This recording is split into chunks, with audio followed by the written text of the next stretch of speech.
Welcome to Shatter. Help me reach 5,000 subscribers. Support the video with a like and leave your thoughts in the comments. It happened on a Friday night, the kind of night she lived for. Lights, noise, and eyes on her. The rooftop bar buzzed with people from her agency, cameras half raised, drinks half finished. I was there because she asked me to film the event, not knowing I was about to become the content. Her name's Madison, PR director. Everything she touched had a filter and a caption. She held her phone like a weapon, the latest iPhone, always ready to capture the moment that made her look untouchable. I should have known the setup when she arrived in that red dress, the one she wore for big announcements. Her friends whispered, a few phones already recording before she even opened her mouth. She smiled like she was launching a campaign. Then she looked straight at me and said, loud enough for the tables around to hear, "You're holding me back, Noah. I need someone who actually moves in my world. This isn't working anymore." Laughter rippled through her circle, the kind of cruel, rehearsed laughter that doesn't come from surprise, but from coordination. Someone even said, "Go girl," under their breath. I didn't say a word, just looked at her, then at the phones filming. For a second, she expected a scene, a reaction, maybe anger, maybe begging. That's what would have made it viral. But I only said one thing. Good luck. You're free now. And the air changed. Even the laughter died down. I left the glass on the table, still half full of Starbucks cold brew she'd ordered for me earlier, and walked out. No rush. No sound. Just the weight of quiet following me to the elevator. As the doors closed, I saw her reflection still frozen, unsure whether she'd won or just lost the only part of the show that wasn't scripted. Later that night, I deleted every shared folder, every tag, every project that carried her name. The MacBook that once held our life's work, wiped clean. By the time she uploaded her strong woman post on Instagram, I was already driving home in my Chevy Silverado, the city lights fading in the rearview mirror. I didn't look back, because for the first time, silence felt like control. The next morning, my phone wouldn't stop buzzing. Missed calls, unread messages, notifications stacked like falling dominoes. I didn't open a single one. Instead, I brewed my coffee, watched the steam rise, and stared at the empty space where her things used to be.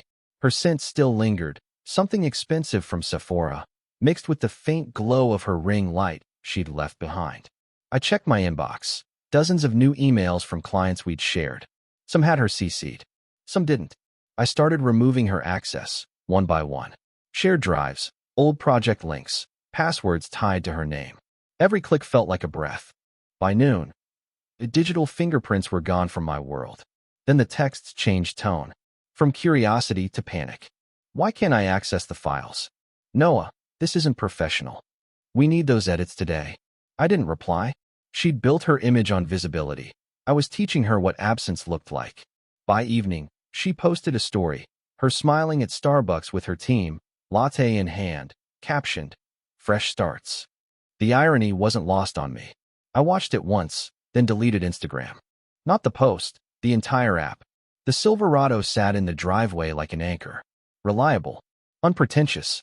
I tossed my gear bag in the back and drove to Waffle House, the kind of place no influencer ever tagged.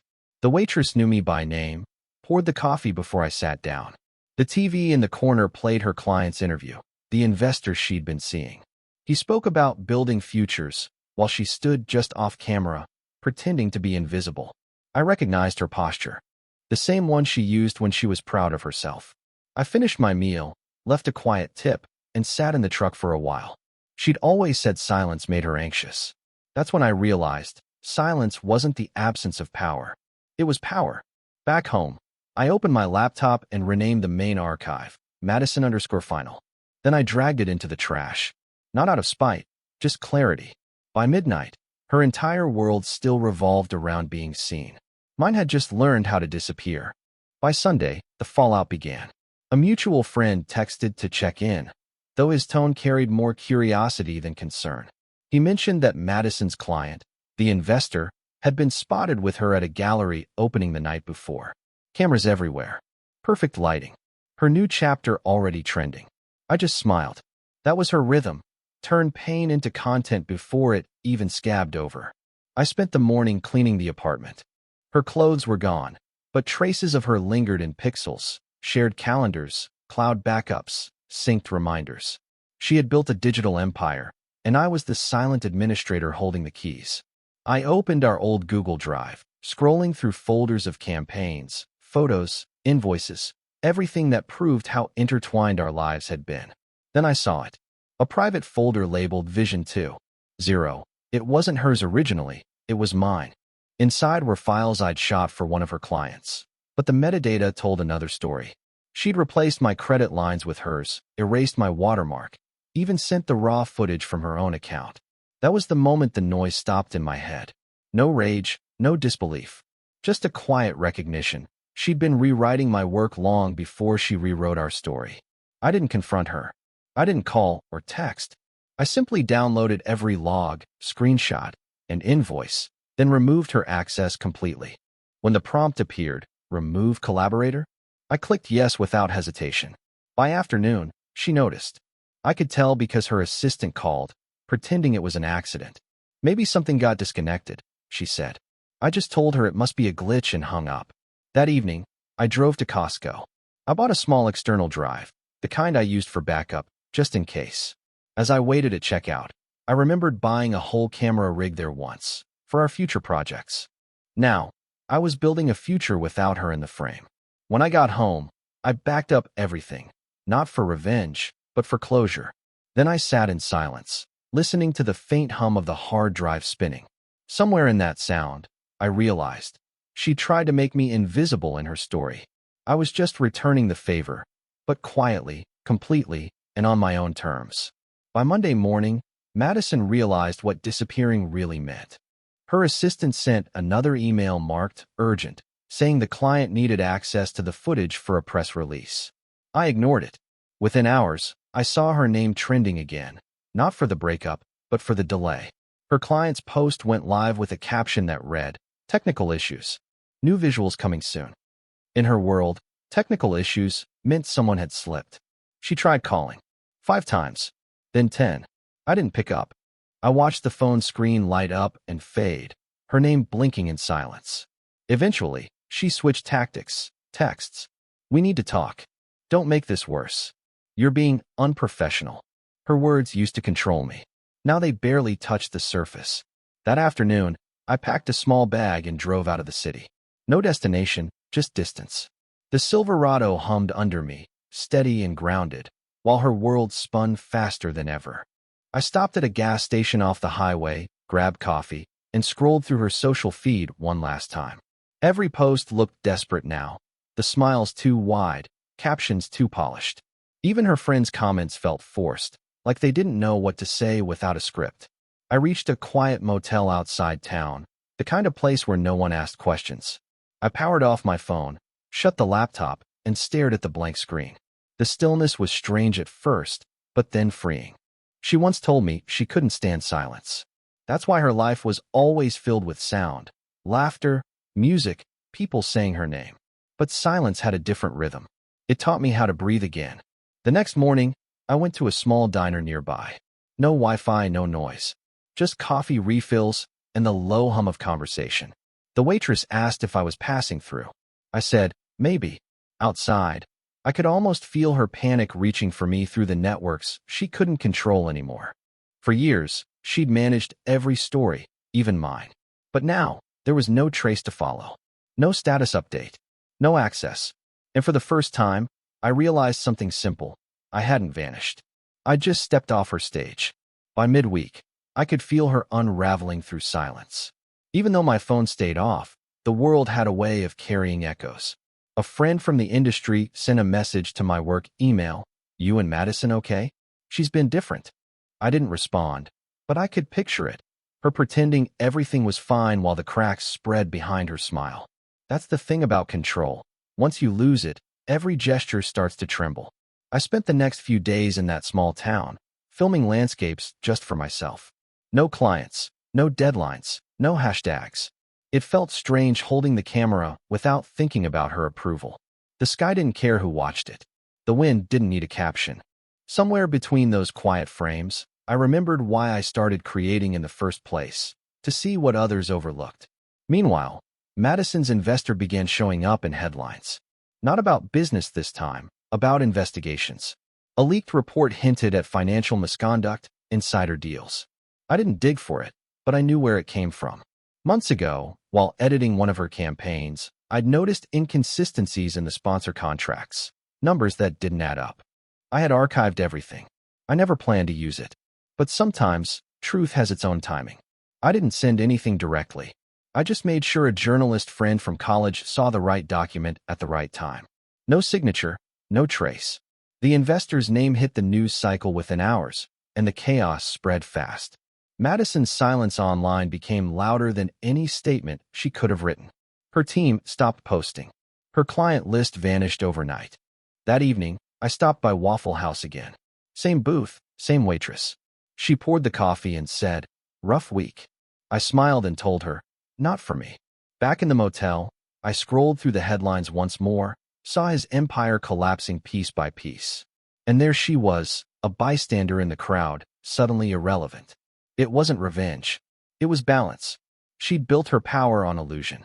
I'd simply reminded the world that every spotlight burns out eventually. The following days felt like the quiet after a storm. Not peace, but the kind of silence that follows collapse. The news about the investor spread fast. Every outlet ran the same photo of him shaking hands at a charity event, Madison standing in the background, her smile now looking misplaced. She stayed offline for 48 hours, which in her world was an eternity. When she finally returned, the post was different. No filters, no quotes, just a photo of an empty office chair and the caption, "Rebuilding." That word, rebuilding, said everything. She wasn't apologizing. She was repositioning. I had seen her do it 100 times for clients, turning losses into narratives. But this time, the audience didn't buy it. Comments flooded in, not sympathy, just distance. Even her closest colleagues stopped tagging her. In PR, silence is death. I didn't gloat. I just watched from far away, sitting in a diner booth with my camera bag beside me, editing footage of waves breaking along the coast. The owner of the motel nodded as he passed, a quiet kind of acknowledgement that didn't need words. No one here cared who she was. No one cared who I was. It was honest. Later that evening, I checked my email again. A message from her appeared, short, formal, almost polite. "Can we meet? Just to clear things up." I read it twice before closing the laptop. She wasn't looking for closure. She was looking for an audience. I thought about everything she'd built from attention, the brand partnerships, the panels, the applause. All of it fed by eyes watching her. And now, no one was watching. That's when I realized the cruel symmetry of it all. I had become invisible by choice. She had become invisible by consequence. Outside, the streetlights flickered on. I finished my meal, left a tip, and walked to the truck. The night air felt different, cooler, lighter. I didn't reply to her message. There was nothing left to clear. Some stories don't need an ending. They just fade when the spotlight finally burns out. A week passed before I heard her voice again. Not in person, through a voicemail. Her tone was slower now, quieter, like someone speaking from underwater. She said she wanted to talk, not about work, not about the breakup, just life. The word hung there, heavy and unfamiliar coming from her. I didn't call back. I replayed it once, then deleted it. Later that day, I stopped by Waffle House again. Same booth. Same coffee. The waitress asked if I was waiting for someone. I said no, just thinking. Outside the window, rain started to fall, blurring the neon reflections on the pavement. I remembered how Madison used to hate rain because it ruined her hair, how she'd rush to cover her head with her MacBook instead of an umbrella. It was strange, the details that stuck around after someone's gone. I'd begun to get freelance offers from smaller clients, local businesses, independent creators. Word had spread that I'd left the agency world. The irony was that my absence had made me visible in a different way. People liked the mystery. They called it rebranding, but I called it breathing. That evening, I checked her social media again, not out of curiosity, but to confirm what I already felt. Her posts had slowed. The likes were fewer. The comments shorter. Her glow was dimming. Then I noticed something. She'd started resharing my old projects. Clips I'd filmed, words I'd written. No credit, of course, but I didn't need it. The timing said enough. She was reaching back into a world she once erased. The next morning, I got another email. This one wasn't from her. It was from her company's HR, a mass message sent to all contacts, announcing her personal leave. I stared at the words for a long time. Personal leave. That was corporate code for collapse. I stepped outside, into the soft light of dawn. The streets were empty, the air thick with that early silence before the day begins. For the first time in months, I didn't feel anger or pity, just distance. She was still searching for control. I had already found it by letting go. 2 weeks later, she showed up. Not a call this time, in person. I had just finished shooting a short ad for a small family-owned hardware store when I saw her car pull up outside. She looked different. No camera crew, no designer outfit, just jeans and a gray hoodie that didn't fit her confidence anymore. I stood by the truck, watching her hesitate before walking over. She said she just wanted to talk. Her voice trembled between rehearsed calm and raw emotion. She told me things had gotten complicated. The investor was under federal investigation. Her name kept appearing in articles she hadn't written, and the agency had temporarily reassigned her clients. I didn't say anything. She kept talking, filling the silence with half-finished thoughts, trying to find the right tone. Then she said something that cut through it all. I thought leaving you would make me stronger. Instead, I just got louder. That line stayed in the air. I looked at her, really looked. The woman who once built her life around control now stood there with shaking hands, searching for some kind of anchor. But I wasn't the same man she left. I had learned how to exist without noise. She asked if I'd ever consider coming back, maybe not as a couple, but as partners again, rebuilding, helping each other's image. The old me would have softened at that, tried to fix her. But this time, I just said, "You taught me how much being seen can cost. I'm not paying that price again." She didn't argue, just nodded, like she'd been expecting that answer. Then she said, "You're different." I told her no. I just stopped performing. She left quietly, walking back to her car. I watched her drive away, her taillights fading into the dusk. For a moment, I felt a flicker of something. Not love, not anger, just recognition. She was still fighting for the spotlight. I was finally learning to live in the dark. After that meeting, something shifted. She stopped trying to contact me, at least directly. But I could still feel her presence online, like a shadow trying to find light again. Her social media turned quiet, stripped of polish. No filters, no ads, no brand deals. Just fragments of reflection, coffee cups, sunsets, captions about growth. I'd seen that performance before, the rebrand of regret. But this time, the silence between her posts said more than the words. I focused on my own work. Small projects grew into something bigger. A documentary I'd started filming on the side, about forgotten towns and quiet resilience, got picked up by a streaming platform. It wasn't fame, but it was freedom. For the first time, my name stood alone in the credits. One afternoon, I received an anonymous delivery. A small black box with no note, just a silver drive inside. I almost ignored it, but curiosity won. When I plugged it into my laptop, I found hundreds of old clips, our early projects, raw takes, moments she'd never released. In one of them, she stood behind the camera, laughing, saying, "You make it look effortless, Noah." I had forgotten that sound. She didn't send it to hurt me. It felt like a quiet apology, one she couldn't say out loud. I didn't reply. I just watched a few minutes, then removed the drive and placed it in a drawer. Some things didn't need closure. They just needed peace. That night, I drove out of town, the road stretching empty beneath the headlights. I stopped at a small diner near the highway, not Waffle House this time, just a local spot that smelled like old coffee and rain. As I ate, I noticed a young couple at the next table, arguing softly about something that didn't matter. The girl scrolled her phone, and I caught the reflection of Madison's profile, a motivational quote, nothing more. For a second, I wondered if she was okay. Then I realized it didn't matter anymore. She had her audience again, even if smaller. I had my silence, and it was enough. Months passed, and the noise of that night, the laughter, the phone's recording, her words, became distant, almost unreal. I'd moved to a quieter place by the coast, renting a small studio above a garage. My mornings were simple now: black coffee, a walk near the water, editing footage as sunlight slipped across the walls. I didn't think about her much anymore. She had become a memory, not sharp, not painful, just faded like an old frame left in the sun. One evening, as I was backing up files, an email appeared. No subject line, no greeting, just a single line. I finally understand what you meant that night. Attached was a short video, a clip from one of our early shoots. In it, I was adjusting the lighting while she stood in front of the lens, asking, "Does this look okay?" And I'd said, "You don't need more light, Madison.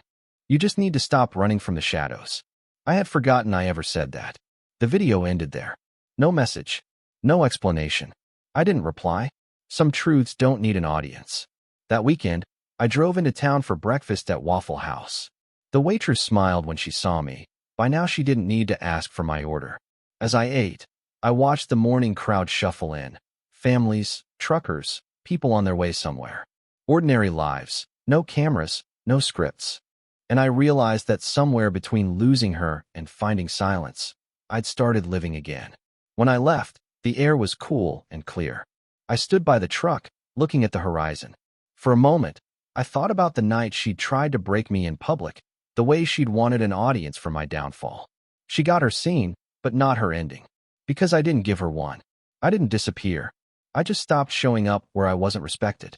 And that simple choice, quiet, deliberate, final, became the loudest thing I ever did.